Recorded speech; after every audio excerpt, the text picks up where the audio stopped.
gudoomiyaha labaad ee xisbiga mucaaradka wadani Axmed Xaaji Cabdilaahi Xamarji oo aan wax ka weydiinay xeerka furista ururada siyaasadda Soomaaliland ayaa sheegay in xisbi ahaan ay soo dhaweynayaan ururada siyaasadda waxaanu fariin u diray madaxweynaha qaranka Jamhuuriyadda Soomaaliland isagoo arrimahaasi ka hadlayna waxa hadaladiisa kamid ahaa sida tan ururada furashadooda isaga u diyaar waanu soo dhaweynayna waxaanu laagsanaynaa doorashooyinka soo kala horeeya loo qabto waxaanu joognaa hotelka Mansoor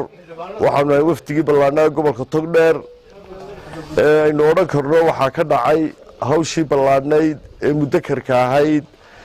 ee gobolka Togdheer iyo wadani dhexmartay taasoo waafaqsanayd in fariin uu gobolka Togdheer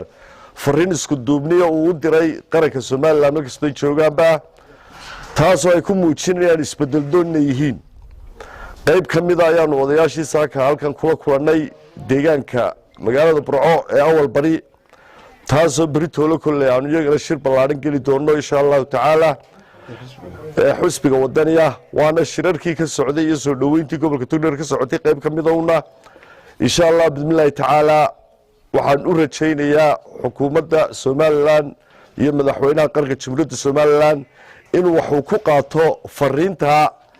Togdheer ka baxaysa ee ah inay dadku doonayaan isbedel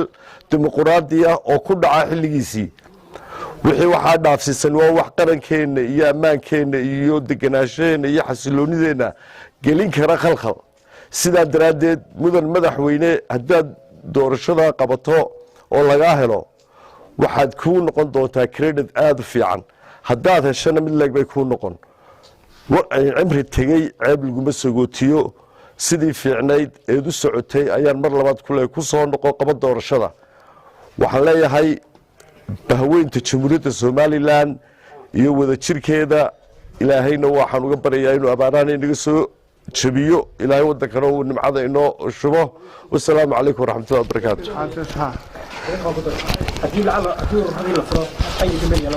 horta halkaas isfahalaan baa jirta xisbiga wadani ururada furashadooda isaga u diyaar waanu soo dhaweynayna waxaanu laagsanaynaa doorashooyinka soo kala horeeya loo qabto Saciid Cali Cusmaan Xanays telefishinka caalamiga gobonimo magaalada Burco xarunta gobolka